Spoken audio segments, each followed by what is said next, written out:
숙종 임금 제위 20년, 그의 여름은 유난히도 잔인했습니다. 영남 지방의 작은 마을을 덮친 괴질은 바람을 타고 집집마다 곡소리를 남겼지요. 25, 꽃다운 나이의 순이에게도 불행은 비켜가지 않았습니다. 사흘 밤낮을 불덩이처럼 끓어오르던 남편의 이마가 싸늘하게 식어가던 그 순간을 어찌 잊을까요? 순이는 떨리는 손으로 남편의 식은땀을 닦아내며 애원했답니다. 여보, 제발 정신 좀 차려보세요. 여보, 하지만 남편의 눈동자는 이미 허공을 헤매고 있었어요. 거친 숨소리 사이로 남편의 마지막 목소리가 뚝 끊어질 듯 이어졌습니다. 아이를 부탁하오. 그 한마디가 유언이 될 줄이야. 남편의 손이 툭 하고 바닥으로 떨어졌을 때 순이의 세상도 함께 무너져 내렸습니다. 방 안을 가득 채운 건 남편의 숨소리가 아닌 옆방에서 들려오는 두 살배기 아들의 자지러지는 울음소리뿐이었지요. 순이는 비틀거리며 일어나 아이를 안아들었습니다. 젖을 찾는 아이의 따뜻한 체온이 차가운 남편의 시신과 대비되어 가슴을 후벼 팠답니다. 눈물이 볼을 타고 아이의 얼굴 위로 뚝뚝 떨어졌어요. 이 핏덩이를 두고 내가 어찌 무너질 수 있겠나. 캄캄한 절망 속에서도 어미라는 이름은 순이를 다시 일으켜 세웠습니다. 그녀는 이를 악물고 다짐했지요.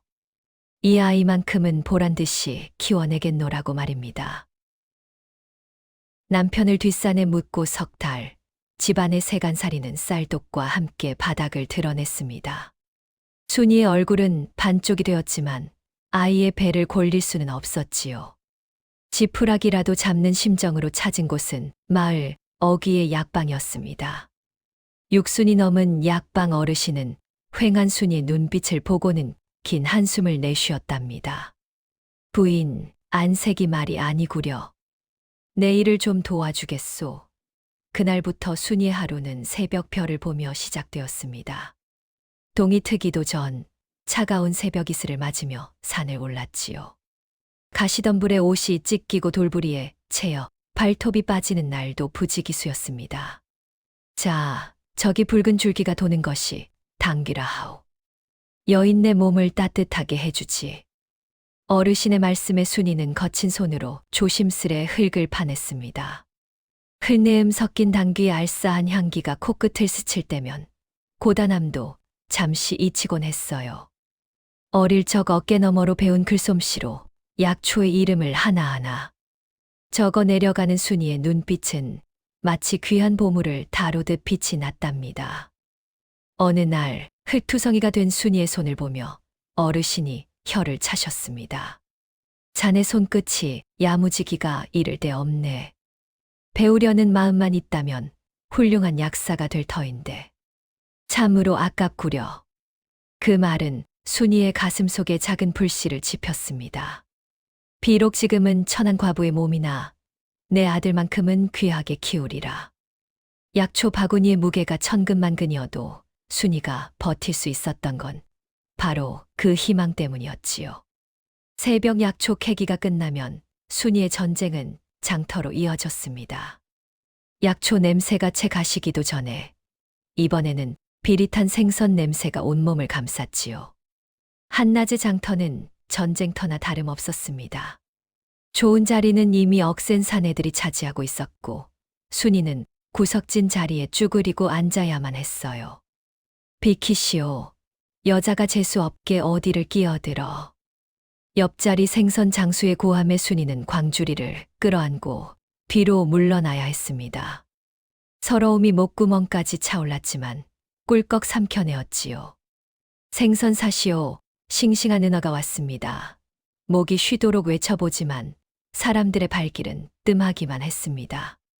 해는 뉘엿뉘엿 넘어가는데 광주리엔 아직 팔딱이는 생선이 반이나 남아있었지요. 파장 무렵 겨우 다가온 손님은 값을 깎으려 들었습니다. 이게 2푼이라니 너무 비싸. 1푼 오리면 가져가지. 순이는 떨리는 손으로 생선을 건넸습니다. 쌀 한 돼 값도 안 되는 돈이었지만 그 돈이라도 있어야 아들 저녁상을 차릴 수 있었으니까요. 집으로 돌아오는 길, 우물가에서 아무리 손을 씻어도 비린내는 살갗 깊이 배어 빠지지 않았습니다. 차가운 물에 손이 빨갛게 얼어붙어도 냄새는 지독하게 남아 있었죠. 순이는 손바닥 위에 놓인 동전 몇 잎을 바라보며 씁쓸하게 웃었습니다. 그래도 오늘 우리 아들 따뜻한 밥 한 그릇은 먹일 수 있겠구나. 비린내 나는 그 손이 순이에게는 세상 무엇보다 귀한 밥벌이였던 것입니다. 밤이 깊어지면 또 다른 노동이 기다리고 있었습니다. 아들이 잠든 머리맡, 희미한 촛불 아래서 순이는 바늘을 잡았습니다. 남의 집 옷을 기워주고 받는 품삯은 푼돈이었지만 그마저도 아쉬웠으니까요. 침침한 눈을 비비며 바늘귀를 꿰다 보면 뾰족한 바늘 끝이 수시로 손가락을 찔렀습니다. 비명도 삼킨 채 순이는 손가락에 맺힌 핏방울을 입으로 쪽 빨아내었지요. 쇠비린내 나는 피 맛이 입안에 번졌습니다. 이미 열 손가락 끝은 성한 곳 없이 굳은 살과 상처투성이었어요. 가물거리는 촛불처럼 눈꺼풀이 천근만근 내려앉을 때면 순이는 고개를 돌려 잠든 아들을 바라보았습니다. 고른 숨소리를 내며 자고 있는 아이의 얼굴은 세상 그 무엇보다 평온해 보였지요. 엄마가 아무리 힘들어도 너만 건강하고 바르게 자라준다면 내 몸이 부서져도 좋단다. 순이는 아이의 이마를 조심스레 쓰다듬었습니다. 거친 어미의 손이 닿자 아이가 꿈결인 듯 미소를 지었지요. 그 미소 한 번이면 바늘에 찔린 아픔도 장터에서의 서름도 눈 녹듯 사라지곤 했답니다. 순이는 다시 바늘을 잡았습니다. 촛농이 눈물처럼 흘러내리는 밤이었습니다. 어느덧 세월은 흘러 아들 서기는 5살이 되었습니다. 군장님이 찾아와 아이가 영특하니 서당에 보내라 권하셨을 때 순이는 기쁨보다 돈 걱정이 앞섰지요. 하지만 훈장님의 배려로 시작된 공부는 놀라운 결과를 가져왔습니다. 순이 댁, 서기가 천자문을 벌써 절반이나 외웠소. 군장님의 들뜬 목소리에 순이는 쿵하고 심장이 내려앉은 듯 했습니다. 내 배에 아파 낳은 자식이 신동 소리를 듣다니요. 정말입니까? 그날 저녁 순이는 서기를 무릎에 앉히고 물었습니다. 서기야, 공부가 그리 재미있느냐? 아들은 초롱초롱한 눈망울을 빛내며 대답했지요. 네, 어머니. 제가 열심히 공부해서 꼭 과거에 급제할 거예요. 그래서 어머니께 효도하고 큰 기와집도 사드릴 거예요. 고사리 같은 손으로 어미의 거친 손을 잡으며 말하는 아들의 모습에 순이는 왈칵 눈물이 솟구쳤습니다. 그래, 내 팔자에 무슨 호강이겠냐마는.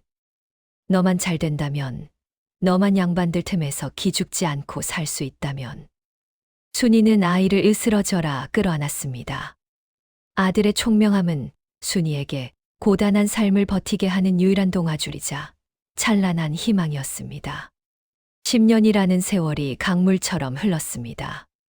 38이 된 순이의 얼굴엔 고생의 골짜기가 깊게 패였고 머리엔 서리가 내린 듯 흰머리가 희끗해졌지요. 하지만 그 억척스러운 세월은 결코 배신하지 않았습니다. 어느 날 순이는 장터에서 돌아와 방바닥에 엽전 꾸러미를 쏟아놓았습니다.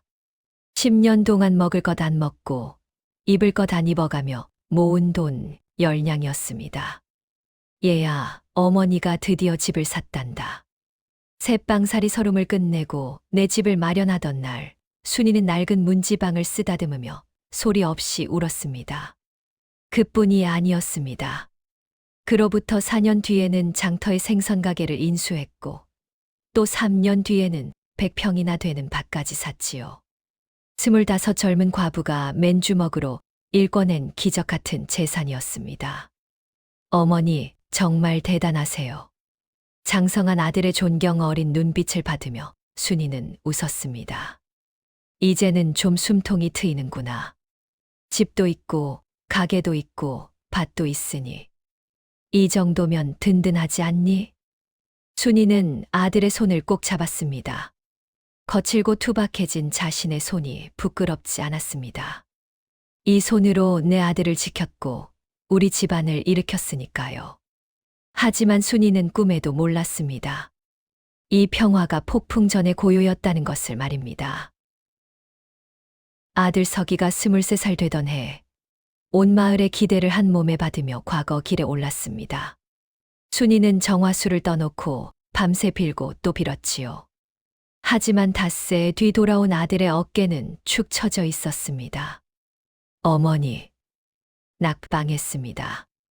떨리는 아들의 목소리에 순이의 가슴도 철렁 내려앉았지만 애써 웃으며 아들의 등을 토닥였지요. 괜찮다. 사람이 어찌 한 번에 되겠느냐. 그러나 하늘도 무심하시지. 1년 뒤에도 3년 뒤에도 낙방 소식은 계속되었습니다. 4번의 낙방. 28이 된 아들의 눈빛은 점차 빛을 잃어갔고 순이의 속도 시커멓게 타들어갔습니다. 어머니, 제 재주가 이것밖에 안 되나 봅니다. 자포자기한 아들의 한숨 소리가 밤마다 순이의 가슴을 난도질했지요. 결국 아들은 과거를 포기하고 동네 서당의 훈장 자리를 맡기로 했습니다. 훈장도 훌륭한 일이란다. 배운 사람으로 대접받지 않느냐. 순이는 아들을 위로했지만 돌아서서 남몰래 눈물을 훔쳤습니다. 관측에 나가 떵떵거리고 살게 해주고 싶었는데 아들의 꺾인 날개를 보는 어미의 심정이 오죽했을까요? 그날 밤 순이는 잠든 아들의 얼굴을 보며 긴 한숨을 삼켰습니다. 아들이 29 되던 해 집에 경사가 났습니다. 말 건너편 박진사 댁딸과 혼담이 오간 것이지요. 순이는 뛸 듯이 기뻤습니다. 비록 과거에는 급제하지 못했으나 양반 가문의 교수를 며느리로 맞이하다니요. 며느리 될 아이 운하는 얼굴이 곱고 말씨도 상냥했습니다. 순이는 그동안 장롱 깊숙이 숨겨두었던 돈주머니를 몽땅 털었습니다. 어머니, 그렇게까지 하실 필요 없어요. 아들이 만류했지만 순이는 고개를 저었지요. 아니다. 내 하나뿐인 아들 장가가는 날인데 남들 보란 듯이 해줘야지. 순이는 자신의 옷 한 벌 해 입지 않고 모은 돈으로 가장 좋은 비단을 끊고 산더미 같은 잔치 음식을 장만했습니다. 마지막 남은 엽전 한 입까지 탈탈 털어 아들의 혼례를 치러주었지요. 혼례식 날 붉은 화롯을 입은 며느리와 사모관대를 쓴 아들을 보며 순이는 하염없이 눈물을 흘렸습니다. 여보, 보고 계시오. 우리 서기가 이렇게 훌륭하게 자라 장가를 갑니다. 텅 빈 주머니는 가벼웠지만 순이의 마음은 세상 그 무엇보다 풍족했습니다. 이제 고생 끝, 행복 시작이라 믿었으니까요. 하지만 행복한 착각은 오래 가지 않았습니다. 혼례 후 한 달쯤 지났을까요? 저녁 밥상머리에서 묘한 기류가 흘렀습니다. 순이가 정성껏 끓인 된장찌개를 한술 뜨던 며느리가 숟가락을 탁 내려놓았지요. 운하야, 왜 그러니? 입에 안 맞니? 순이의 물음에 며느리는 미간을 찌푸리며 퉁명스레 대답했습니다. 너무 싱거워서 못 먹겠어요. 제 입엔 영 안 맞네요. 순이는 민망함에 얼굴이 달아올랐습니다. 그래, 미안하구나. 내 입엔 맞는 것 같아 몰랐네. 그런데 잠시 후 아들이 방에 들어오자 며느리의 태도가 180도 돌변하는 게 아니겠습니까? 여보, 어머님 음식 솜씨는 정말 일품이에요. 어쩜 이리 구수할까요? 방문 밖에서 그 소리를 들은 순이는 귀를 의심했습니다. 방금 전까지만 해도 숟가락을 내던지던 아이가 아들 앞에서는 꿀 바른 목소리를 내다니요. 등골이 서늘해지는 기분이었습니다. 내가 잘못 들은 것인가? 하지만 그것은 시작에 불과했답니다. 시간이 지날수록 며느리의 두 얼굴은 더욱 교묘해졌습니다. 밭을 나가야 하는 날이면 며느리는 어김없이 머리를 싸매고 누웠지요. 어머님, 제가 오늘은 기력이 없어서 도저히 못 일어나겠어요. 순이는 안쓰러운 마음에 혼자 뙤약볕 아래서 밭을 맸습니다. 쉰이 넘은 나이의 굽은 허리를 두드리며 집에 돌아오면 며느리는 언제 아팠냐는 듯 멀쩡한 얼굴로 마실을 다녀오곤 했지요. 비가 억수같이 쏟아지던 어느 날은 더 기가 막혔습니다. 어머님, 비가 오는데 밭에는 못 나가시겠죠? 하며 은근히 순이를 떠보는 며느리에게 순이가 삿갓을 쓰며 말했지요.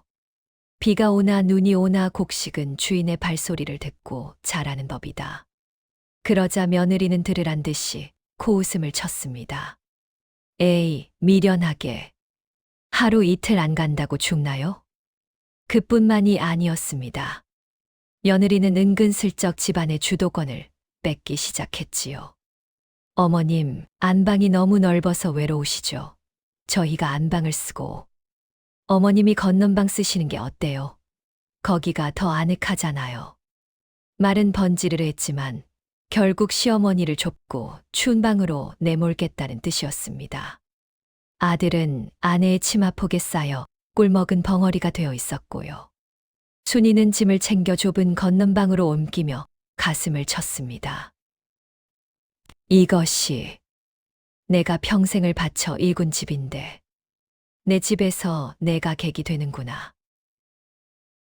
혼례 후 반년이 지난 어느 날 낯선 사내가 집안에 들이닥쳤습니다. 번지르르한 옷차림에 기름진 얼굴을 한 40대 사내, 바로 며느리의 친정 오빠였지요. 아이고 사돈어른, 처남이 효자라더니 사돈어른 얼굴이 아주 좋으십니다. 능글맞은 웃음을 흘리며 들어온 그는 앉자마자 돈 이야기를 꺼냈습니다. 제가 이번에 한양에서 아주 큰 장사를 시작합니다. 비단이며 귀한 약재를 독점하는 사업인데 이게 대박이 날 겁니다. 순이는 본능적으로 불안함을 느꼈습니다. 사내의 눈빛에는 탐욕이 번들거리고 있었거든요. 그런데 미천이 아주 조금 모자라지 뭡니까? 사돈 댁에서 조금만 융통해 주시면 제가 원금에 이자까지 쳐서 아니 우리 처남 관직 자리 하나 마련할 정도로 불려드리겠습니다. 그 말에 아들 서기의 눈이 번쩍 뜨였습니다. 과거 낙방의 서름이 깊었던 아들에게 관직이라는 말은 거부할 수 없는 유혹이었지요. 어머니, 이번이 기회일지도 모릅니다. 아들의 흔들리는 눈빛을 보며 순이는 단호하게 고개를 저었습니다. 안 된다. 그 돈이 어떤 돈이냐? 내 아비 핏값이요. 내 손톱이 다 빠져가며 모은 돈이다. 절대 안 돼. 하지만 욕망에 눈이 먼 아들은 이미 어미의 말이 들리지 않았나 봅니다. 며칠 뒤 순이가 밭에 나간 사이 사달이 나고 말았습니다. 여보, 지금이에요. 어머님 오시기 전에 빨리요. 며느리의 부추김에 아들은 떨리는 손으로 장롱 깊숙한 곳을 뒤졌습니다. 그리고 기어이 찾아내고 말았지요. 순이가 목숨처럼 아끼던 집문서와 땅문서, 가게 문서를 말입니다. 저녁에 돌아온 순이는 텅 빈 장롱을 보고 그만 혼절할 뻔했습니다. 내가 정령 제정신이냐? 그게 어떤 것들인데?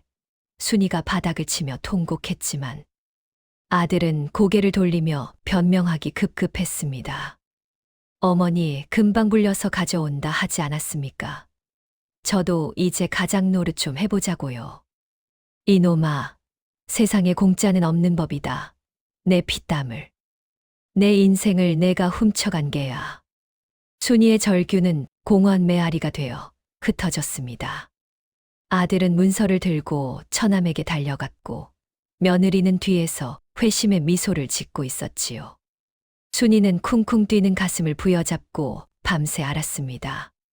자식 키워봐야 소용없다더니 그 말이 내 팔자가 될 줄은 꿈에도 몰랐던 것입니다. 불길한 예감은 틀리는 법이 없습니다. 한 달이 지나고 두 달이 지나도 처남에게서는 소식이 없었습니다. 초조해진 아들이 찾아갔을 땐 이미 텅 빈 집뿐이었지요. 사기였습니다. 완벽한 사기극에 당한 것입니다. 설상가상으로 관아에서 들이닥쳤습니다. 이 집과 땅은 담보로 잡혔으나 빚을 갚지 않아 압류한다. 당장 비워라. 순이는 마른 하늘에 날벼락을 맞은 듯 그 자리에 얼어붙었습니다. 평생을 바쳐 이군 내 집, 내 땅, 내 가게가 하루아침에 물거품처럼 사라진 것입니다.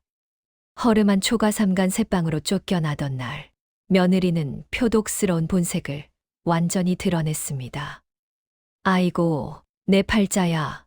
가난한 집에 시집 와서 이게 무슨 꼴이야. 다 어머님 탓이에요. 진작 돈 좀 줬으면 오빠가 튀지도 않았을 거 아니에요. 적반하장도 유분수지. 며느리는 모든 탓을 순이에게 돌리며 악을 썼습니다. 아들은 죄인처럼 고개만 숙이고 있었지요. 차가운 새빵 바닥에 누운 순이의 눈에서 피눈물이 흘렀습니다. 내가 헛똑똑이를 키웠구나. 내 눈을 내가 찔렀어. 가슴에 박힌 대못이 숨을 쉴 때마다 심장을 찔러대었습니다. 화병은 무서운 것이었습니다. 화병의 영양실조까지 겹친 순이는 결국 쓰러지고 말았습니다. 입이 돌아가고 몸 한쪽이 마비되는 중풍이 찾아온 것입니다. 말도 제대로 못하고 신음하는 어머니를 보며 며느리는 코를 막고 인상을 썼습니다. 여보, 약값은 또 어쩌고 우리 입에 풀칠하기도 바쁜데. 노인네 약값 대다가 다 굶어 죽겠어. 며느리의 구박은 날이 갈수록 심해졌습니다. 밥그릇 던지는 소리, 악다구니 쓰는 소리가 끊이질 않았지요. 누워있는 순이의 귀에 그 소리는 지옥의 형벌과도 같았습니다. 차라리 죽는 게 낫지. 내가 죽어야지. 순이는 벽을 보고 하염없이 눈물만 흘렸습니다. 그러던 어느 날 며느리가 아들을 조용히 불렀습니다. 여보, 이대로는 우리 다 죽어요. 방법이 없잖아. 당신도 결단 내려요. 아들은 괴로워하며 머리를 감싸 쥐었지만 며느리의 집요한 설득에 점차 눈빛이 흔들리기 시작했습니다. 가난과 병수발에 지친 아들의 효심은 바닥을 드러내고 있었던 것입니다. 그날 밤은 유난히도 칠흑같이 어두웠습니다. 문이 열리고 아들이 들어왔지요. 어머니, 용한 의원을 알아봤습니다. 밤에 몰래 가야 싸게 봐준답니다. 제가 업어드릴게요. 아들의 목소리는 가늘게 떨리고 있었습니다. 순이는 아들의 등에 엎이며 생각했습니다. 그래도 내 자식이구나. 어미를 살려보겠다고. 아들의 따뜻한 등에서 전해지는 온기의 순이는 잠시나마 안도했습니다. 하지만 아들이 향한 곳은 의원이 아니었습니다. 인적 없는 깊은 산속, 짐승의 울음소리만 들리는 험한 골짜기였지요. 아들은 거친 숨을 몰아쉬며 어머니를 차가운 바위 위에 내려놓았습니다. 어머니, 죄송합니다. 아들의 목소리는 차갑게 식어 있었습니다. 이게 제가 살고 처자가 사는 길입니다. 부디 좋은 곳으로 가세요. 순이는 귀를 의심했습니다. 마비된 몸을 억지로 비틀며 아들의 바짓가랑이를 잡으려 했지만 손이 닿지 않았습니다. 얘야, 이게 무슨 짓이냐? 어머니, 용서하지 마세요. 아들은 뒤도 돌아보지 않고 어둠 속으로 뛰어가 버렸습니다. 돌아와라. 아들아. 순이의 절규는 산울림이 되어 공허하게 흩어졌습니다. 멀어지는 아들의 발자국 소리가 들릴 때마다 순이의 심장은 조각조각 부서졌습니다. 뼈가 시리도록 차가운 밤바람이 버려진 어미의 몸을 덮쳤습니다. 내가 내 목숨보다 귀하게 키운 자식이 나를 버렸구나. 배신감과 공포, 그리고 처절한 슬픔이 순이의 의식을 갉아먹었습니다. 캄캄한 산속에 홀로 남겨진 순이의 눈에서 뜨거운 눈물이 흘러내려 차가운 흙바닥을 적셨습니다. 하늘엔 무심한 달만 덩그러니 떠 있을 뿐이었습니다. 차가운 산속, 칠 같은 어둠이 깔린 그곳에서 김씨 부인의 생명은 촛불처럼 위태롭게 흔들리고 있었습니다. 뼛속까지 파고드는 한기의 몸은 이미 감각을 잃었고 의식은 아득한 심연으로 가라앉고 있었죠. 그때였어요. 정막을 깨고 바스락 낙엽 밟는 소리가 들려왔습니다. 새벽 예불을 마치고 약초를 캐러 나온 천우남의 노스님이었답니다. 스님은 인기척을 느끼고 걸음을 멈췄습니다. 덤불 속에 쓰러져 있는 희끗한 형체를 발견하고는 소스라치게 놀라 다가갔지요. 이보시오, 이보시오, 정신 차리시오. 스님은 떨리는 손으로 그녀의 코 밑에 손가락을 대보았습니다. 미약하지만 따뜻한 바람이 손끝에 닿았어요. 아직 숨이 붙어 있었던 겁니다. 스님은 지체할 새도 없이 앙상하게 마른 그녀를 지게에 짊어졌습니다. 그녀의 몸은 마치 낙엽 한 장처럼 가벼웠다고 해요. 여러분, 평생을 자식 위해 헌신한 어미의 몸무게가 고작 이것이라니 하늘도 무심하시지요. 스님은 거친 숨을 몰아쉬며 산길을 올랐습니다. 등 뒤에서 느껴지는 그녀의 식어가는 체온이 스님의 마음을 급하게 재촉했지요. 부처님, 부디 이 가엾은 중생을 굽어 살피소서. 스님의 땀방울이 산길 위에 뚝뚝 떨어졌습니다. 그것은 단순한 구조가 아니었습니다. 죽음의 문턱에서 삶을 낚아채려는 필사적인 사투였답니다. 암자에 도착하자마자 스님은 아궁이에 불을 지피고 약탕관을 올렸습니다. 곧 방 안 가득 씁쓸하고 진한 약재 냄새가 퍼져나갔어요. 스님은 숟가락으로 조심스럽게 약물을 떠서 그녀의 입술 사이로 흘려 넣었습니다. 하지만 의식이 없는 그녀는 약을 삼키지 못하고 자꾸만 개원했지요. 흘러내리는 검은 약물을 닦아내며 스님은 포기하지 않았습니다. 사흘 밤낮을 꼬박 간호했을까요? 깊은 잠에 빠져 있던 김씨 부인의 눈꺼풀이 파르르 떨렸습니다. 천천히 눈을 떴을 때 눈에 들어온 것은 낯선 석가래와 오래된 흙병 냄새였습니다. 여기가 어디입니까? 목소리는 갈라져 쇳소리가 났습니다. 스님은 안도의 한숨을 내쉬며 대답했지요. 산속 암자입니다. 제가 쓰러져 계신 보살님을 모셔왔습니다. 순간 그녀의 머릿속에 지독한 기억이 되살아났습니다. 아들의 등, 차가운 산바람, 그리고 매정한 작별 인사. 그녀는 살아남았다는 안도감 대신 절망이 가슴을 덮쳤습니다. 주르륵 눈꼬리를 타고 뜨거운 눈물이 베개로 스며들었지요. 왜 저를 살렸습니까? 그냥 죽게 두시지. 왜? 그녀의 흐느낌은 처절했습니다. 자식에게 버림받은 목숨, 더 이어가서 무엇 하나 싶은 그 비참한 심정을 어찌 말로 다 할 수 있겠습니까? 몸은 깨어났으되 마음은 여전히 지옥이었습니다. 김씨 부인은 일주일이 넘도록 곡기를 끊었습니다. 스님이 쑤어온 묽은 죽에서는 구수한 냄새가 났지만 그녀는 입을 굳게 다물고 벽만 바라보았어요. 멍하니 바라보는 그녀의 눈동자는 죽은 물고기의 눈처럼 생기를 잃어버린 지 오래였습니다.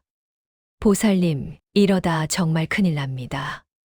한 숟갈이라도 드셔야지요. 스님의 간곡한 설득에도 그녀는 미동도 하지 않았습니다. 마음속으로는 수천 번도 더 아들의 이름을 부르다 저주하다 다시 그리워하기를 반복했겠지요. 내 새끼가, 내 배 아파 낳은 새끼가 나를 버렸다. 이 사실이 그녀의 목을 조르는 밧줄과도 같았답니다. 그렇게 열흘쯤 지났을까요? 스님은 더 이상 두고 볼 수 없다는 듯 그녀를 억지로 일으켜 세웠습니다. 오늘은 날씨가 참 좋습니다. 바람이나 좀 쐬러 나가시지요. 그녀는 종이 인형처럼 힘없이 끌려 나왔습니다. 문을 열자 와락하고 쏟아지는 따스한 봄 햇살과 싱그러운 풀 냄새가 그녀를 감쌌습니다. 산새들이 지저귀는 소리가 요란했지요. 세상은 이렇게나 눈부시게 아름다운데 내 속은 시커멓게 타들어갔구나. 그 대비가 그녀를 더 슬프게 했습니다. 한참을 말없이 걷던 스님이 조심스레 물었습니다. 괜찮으시다면 어찌 된 사연인지 여쭈어도 되겠습니까?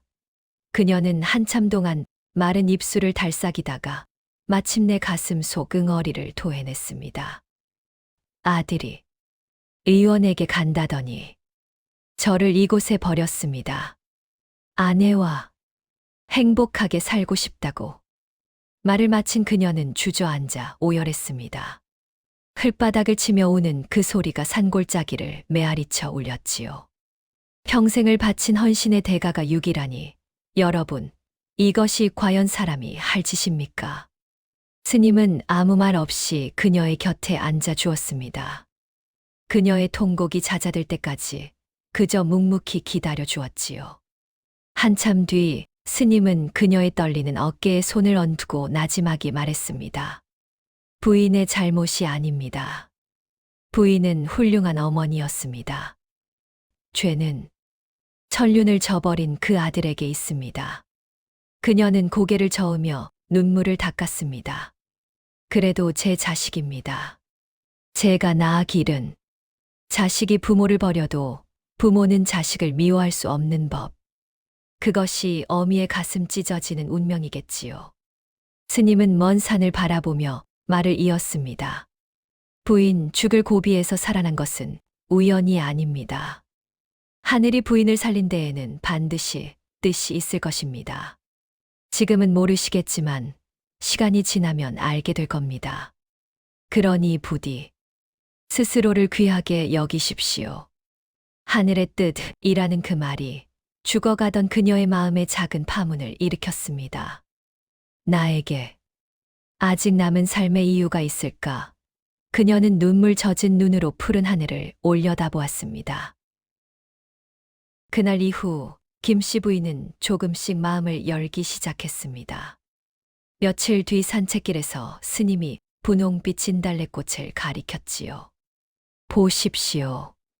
겨울이 아무리 추워도 봄은 기어이 오고야 맙니다. 그녀는 꽃잎을 만져보았습니다. 보드라운 꽃잎의 촉감이 손끝에 전해졌어요. 곱네요. 참 곱습니다. 입가에 아주 희미한 미소가 번졌습니다. 그것은 그녀가 죽음의 골짜기에서 돌아와 처음으로 지은 삶을 향한 긍정의 신호였답니다. 어느 날 산책 중이었습니다. 걷다가 문득 김씨 부인의 발걸음이 멈췄습니다. 그녀의 시선이 땅바닥의 푸른 잎사귀에 고정되었지요. 어머, 이거 당귀가 아닙니까? 여기서 자라고 있었군요. 스님은 깜짝 놀라 눈을 동그랗게 떴습니다. 오호, 약초를 알아보십니까? 예전에 젊었을 적에 약방에서 허드레지를 하며 배웠습니다. 그녀의 목소리에 묻어나는 그리움, 그것은 치열하게 살았던 젊은 날에 대한 향수였지요. 스님은 반색하며 옆에 있는 다른 풀을 가리켰습니다. 그럼 이것은 무엇인지 아시겠소? 그녀는 허리를 굽혀 잎을 만져보고 냄새를 맡아보았습니다. 알싸한 흙내음이 코끝을 찔렀지요. 이것은 환기네요. 기운을 북돋아 주는. 맞습니다. 정확히 보셨습니다. 스님의 칭찬에 그녀의 어깨가 조금 펴지는 듯 했습니다. 버려진 늙은이라고 생각했던 자신에게 아직 쓸모가 있다는 사실이 작은 위로가 되었던 겁니다. 며칠 후 스님이 제안했습니다. 부인 소승을 도와 약초 캐는 일을 해보시지 않겠습니까? 부인의 눈썰미가 보통이 아닌 듯하여. 그녀는 망설이다 고개를 끄덕였습니다. 다시 산을 오르며 흙을 만지고 약초를 캐는 동안 그녀의 손끝에는 생기가 돌기 시작했습니다. 이게 천궁이고 저게 작약이지.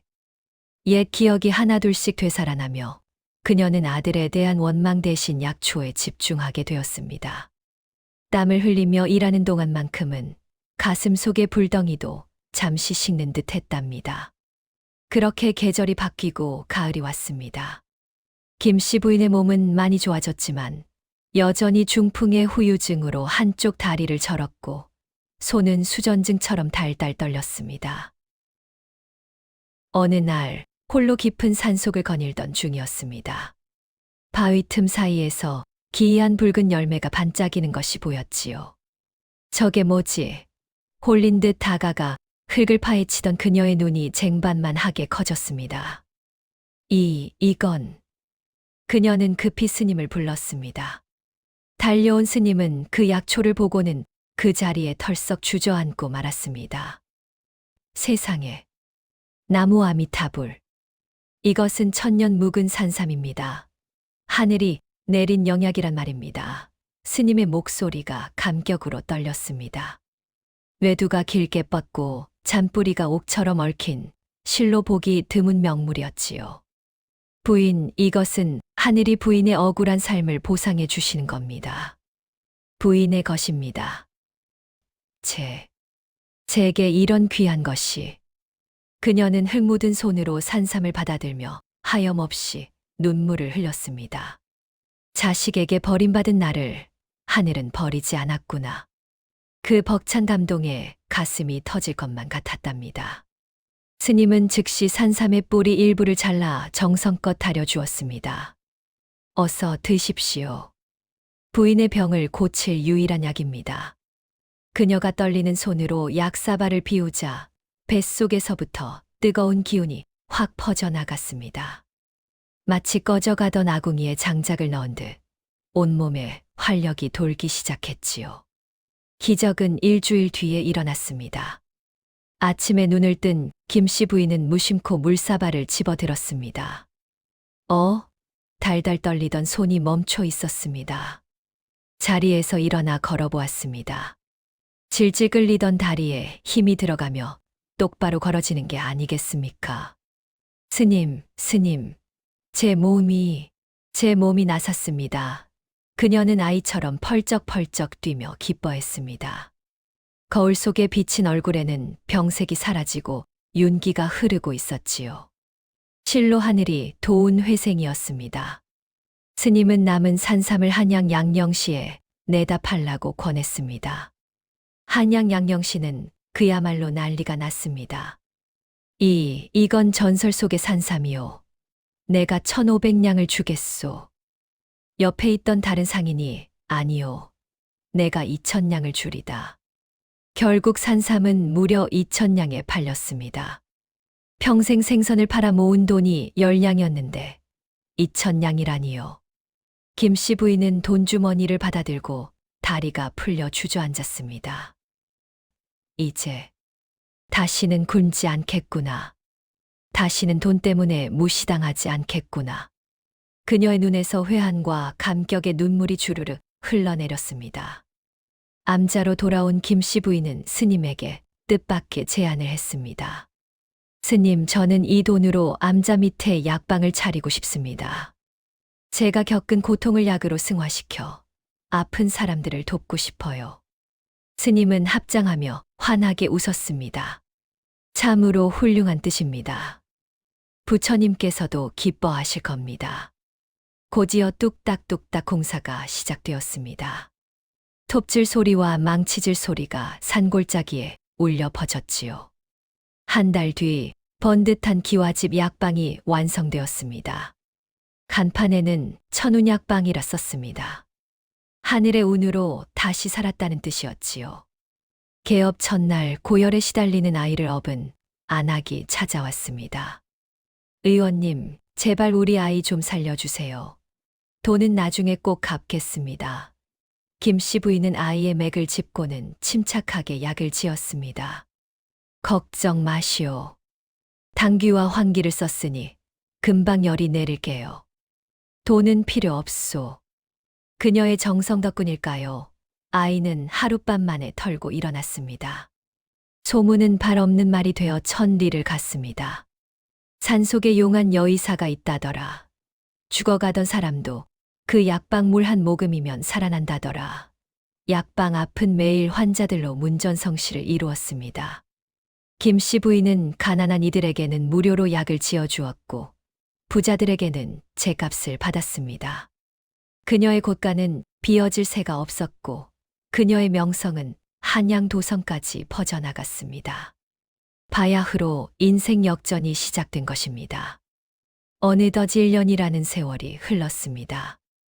며느리에게 쫓겨나고 아들에게 버림받았던 그 비참한 노파는 이제 수많은 제자를 거느린 큰 의원님이 되어 있었습니다. 스승님, 이 약재는 어떻게 법제합니까? 그건 불에 살짝 볶아야 독성이 사라진단다. 제자들에게 둘러싸여 약초를 가르치는 그녀의 얼굴에는 온화한 권위가 서려 있었지요. 어느 날 밤 약재를 정리하던 김씨 부인은 문득 창밖에 보름달을 바라보았습니다. 그 아이는 지금쯤 무엇을 하고 있을까? 가슴 한구석이 욱신거렸지만 예전처럼 피가 끓는 고통은 아니었습니다. 그때 스님이 들어오시며 물었습니다. 아직도 그 아들이 그리우십니까? 그녀는 담담하게 미소 지으며 고개를 저었습니다. 아닙니다. 미움도 그리움도 이제 다 놓았습니다. 저에게는 저를 어미처럼 따르는 제자들과 제 손길을 기다리는 환자들이 있으니까요. 그것으로 족합니다. 그녀는 깊게 심호흡을 했습니다. 폐부 깊숙이 들어오는 약초 향기가 그 어느 때보다 향긋했습니다. 저는 이제야 비로소 진정한 제 삶을 살고 있는 것 같습니다. 그녀의 눈빛은 흔들림 없이 평온했습니다. 버림받은 산속에서 그녀는 가장 화려한 꽃을 피워낸 것입니다. 그 무렵 천운약방의 명성은 산을 넘어 도성까지 퍼지고 있었습니다. 어느 날 오후 다급한 발소리가 약방의 고요를 깨뜨렸지요. 심부름꾼이 턱 끝까지 차오른 숨을 몰아쉬며 달려왔습니다. 큰스님, 의원님, 큰일 났습니다. 주막에 귀한 분이 쓰러지셨는데 숨이 넘어갑니다. 김씨 부인은 찰나의 순간 직감적으로 죽음의 냄새를 맡았습니다. 그녀는 주저없이 약상자를 챙겨 들고 스님과 함께 산을 내려갔어요. 주막 안은 그야말로 아수라장이었습니다. 웅성거리는 사람들 사이로 비릿한 피 냄새와 식은 땀 냄새가 진동했지요. 방 한가운데에는 비단 옷을 입은 귀공자가 누워 있었는데 얼굴은 검푸르게 변해 있었고 온몸은 사시나무 떨듯 경련하고 있었습니다. 관원들은 발만 동동 구르고 있었죠. 의원은 없소. 당장 의원을 대령하시오. 김씨 부인은 사람들을 해치고 들어가 귀공자의 손목을 낚아챘습니다. 맥박은 신락같이 가늘었고 손끝은 얼음장처럼 차가웠어요. 그녀는 귀공자의 입술을 벌려 혀를 확인했습니다. 새파랗게 타들어간 혀, 그것은 명백한 증거였습니다. 이것은 초독입니다. 당장 토하게 하지 않으면 목숨이 위태롭습니다. 그녀의 단호한 목소리에 좌중이 얼어붙었습니다. 독성이 강해 사약으로나 쓰이는 초라니요. 김씨 부인은 즉시 지시를 내렸습니다. 구토를 유발하는 감초와 검은 콩 삶은 물이 필요합니다. 서두르세요. 심부름꾼이 헐레벌떡 뛰어나갔고 그녀는 식은땀으로 젖은 귀공자의 가슴 급소를 강하게 눌렀습니다. 도끼가 심장으로 퍼지는 것을 막기 위한 필사적인 손놀림이었지요. 약이 다려지는 그 짧은 시간이 마치 천년처럼 느껴졌습니다. 쓰고 역한 약 냄새가 방 안에 퍼지자 김씨 부인은 뜨거운 약사발을 들고 귀공자의 입을 벌렸습니다. 삼키셔야 합니다. 살려면 삼키셔야 해요. 귀공자의 목을대가 힘겹게 움직였습니다. 스님은 옆에서 끊임없이 침으로 막힌 혀를 뚫었지요. 한 시즌쯤 지났을까요? 팽팽하던 긴장의 끈이 끊어질 듯할 때 귀공자의 몸이 활처럼 휘어지더니 우욱 커헉 하며 검은 동물을 토해냈습니다. 나왔다. 독이 나왔어. 모두가 환호하는 가운데 김씨 부인은 그제야 떨리는 손으로 이마의 땀을 닦아냈답니다. 토해낸 동물 냄새가 진동하는 방 안에서 귀공자는 천천히 눈을 떴습니다. 흐릿하던 눈동자의 생기가 돌아오자 관원들이 일제히 바닥에 머리를 조아렸습니다. 대군 마마, 정신이 드셨습니까? 김씨 부인은 소스라치게 놀라 뒤로 물러났습니다. 자신이 살려낸 이가 바로 금상첨화 같은 왕자님이라니요. 그녀는 황급히 무릎을 꿇었습니다. 왕자는 아직 힘이 없는 손을 들어 김씨 부인을 가리켰습니다. 그대가 나를 살렸는가? 목소리는 미약했으나 그 안에는 깊은 진심이 담겨 있었지요. 내 평생 이 은혜를 잊지 않겠소. 그대가 원하는 것이 있다면 무엇이든 말해보시오. 금은 보화든 벼슬이든 내 다 들어주리다. 왕자의 말은 빈말이 아니었습니다. 하지만 김씨 부인은 고개를 저으며 아무 말도 하지 않았습니다. 그녀의 마음속에는 금은 보화보다 더 간절하고 더 피 맺힌 소원이 하나 있었으니까요. 며칠 후 기력을 완전히 회복한 대군이 직접 약방을 찾았습니다. 화려한 가마 행렬이 산골짜기를 메웠지만 김씨 부인은 담담히 왕자를 맞이했지요. 은인, 나는 빈말을 하는 사람이 아니오. 부디 소원을 말해주시오. 김씨 부인은 한참을 망설이다가 마침내 억눌러 왔던 한을 토해내기로 결심했습니다. 그녀는 찻잔을 내려놓고 무릎을 꿇었습니다. 소녀에게는 억울하여 죽어서도 눈을 감지 못할 사연이 있사옵니다. 그녀의 목소리는 잔잔했지만 그 속에는 천둥 같은 울림이 있었어요. 남편을 잃고 젖먹이 아들을 홀로 키워낸 20년의 세월. 손톱이 빠지도록 일에 모은 재산을 며느리 일가에게 사기당한 일. 그리고 믿었던 아들의 배신까지. 아들이 말했습니다. 실력 좋은 의원에게 데려간다고요. 저는 어미이기에 믿었습니다. 이야기가 절정에 다다르자 김씨 부인의 눈에서 참았던 눈물이 툭 하고 떨어졌습니다.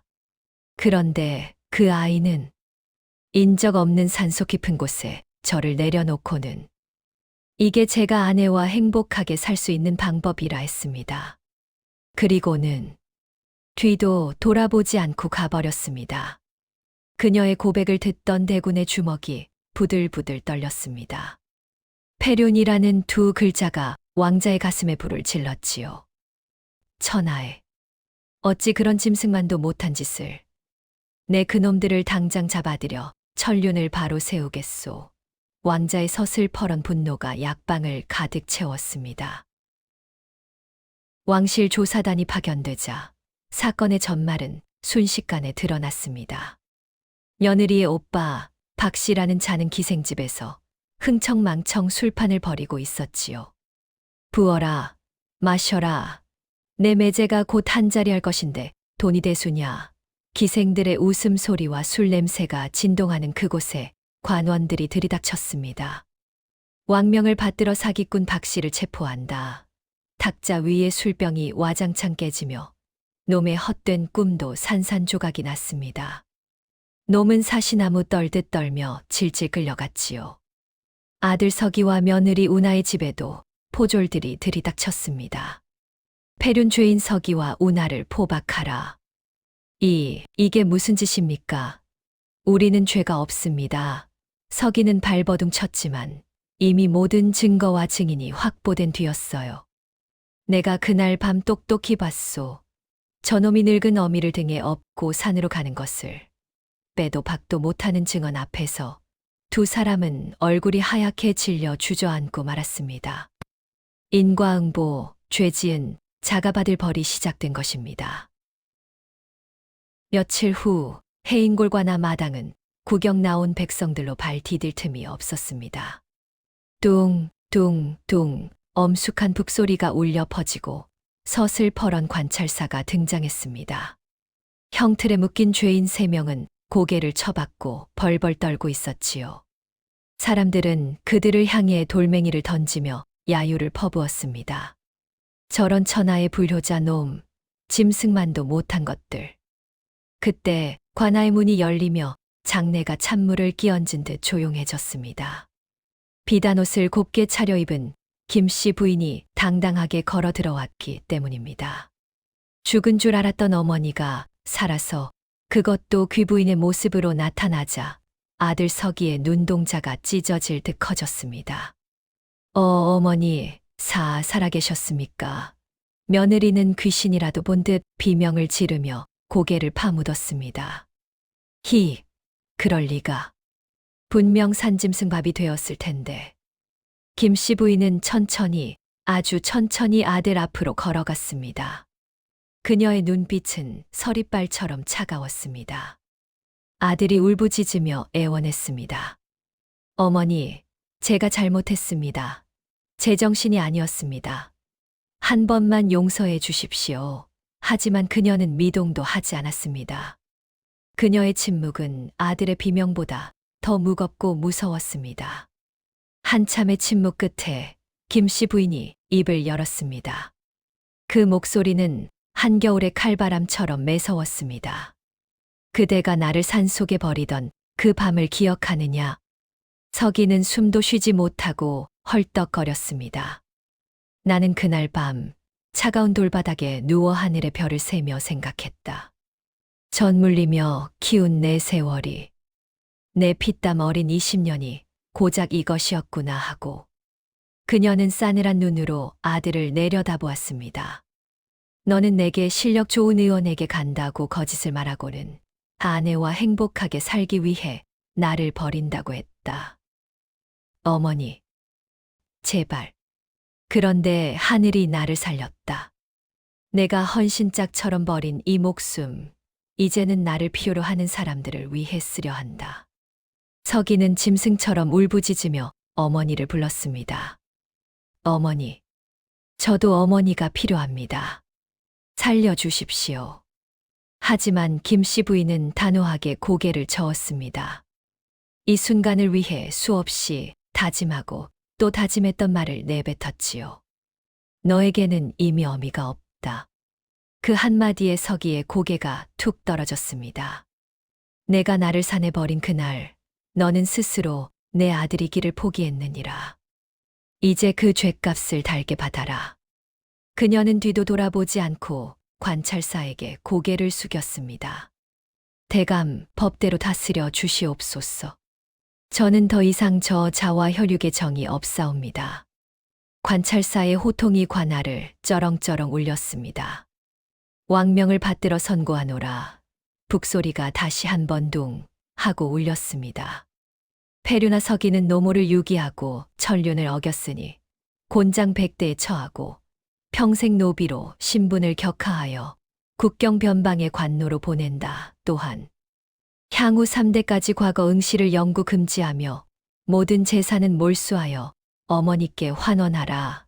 아들의 꿈이었던 관직은 영원히 사라졌고 양반 행세를 하던 신부는 바닥으로 추락했습니다. 며느리 운하는 시모를 학대하고 폐륜을 부추겼으니 곤장 80대를 치고 친정으로 내쫓는다.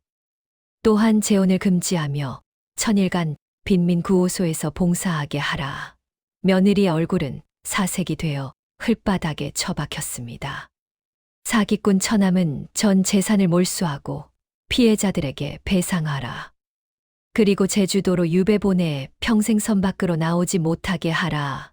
세죄인에게 내려진 서리빨 같은 판결에 지켜보던 백성들은 속이 다 시원하다 며 환호했습니다. 이것이야말로 진정한 정의 실현이 아니겠습니까? 곧이어 형벌이 집행되었습니다. 굵은 곤장이 허공을 가르고 퍽 하는 소리와 함께 살이 터지는 소리가 들렸습니다. 으악! 어머니, 어머니. 아들은 피투성이가 되어 어머니를 불렀지만 김씨 부인은 눈길 한 번 주지 않았습니다. 50대, 80대, 100대. 아들은 결국 거품을 물고 기절하고 말았지요. 살려주세요. 저는 시키는 대로 했을 뿐이에요. 으악, 며느리의 비명도 처절했습니다.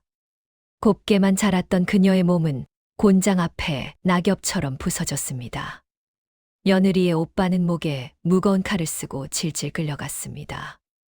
이놈을 당장 배에 태워라.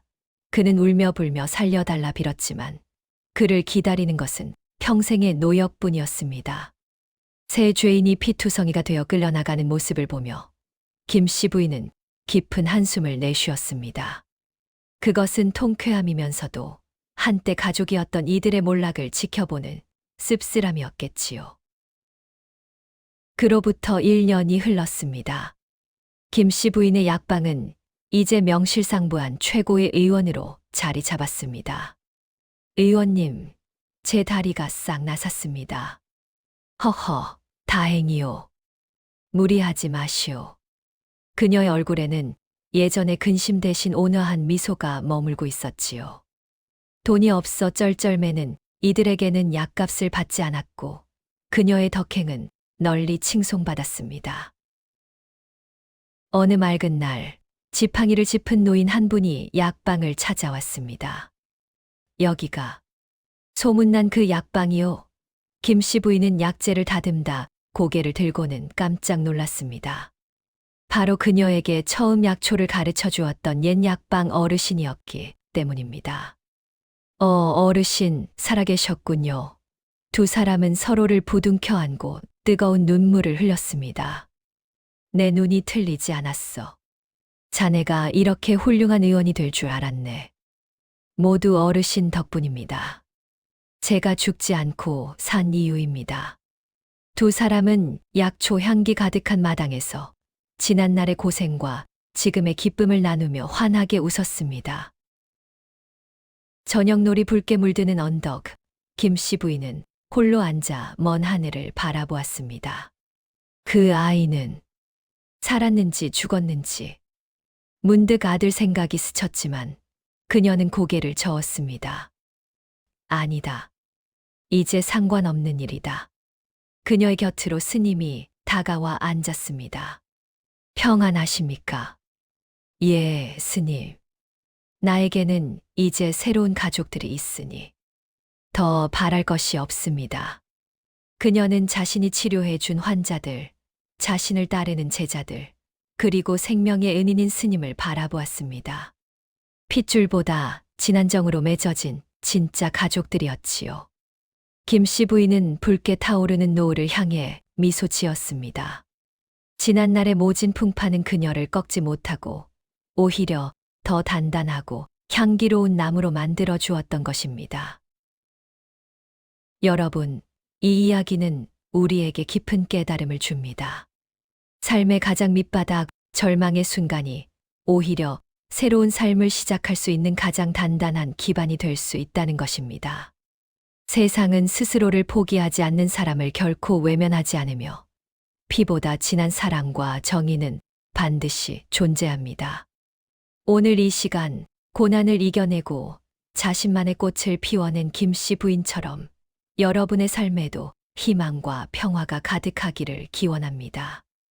오늘의 이야기가 재미있으셨다면 구독과 좋아요 부탁드립니다. 고맙습니다.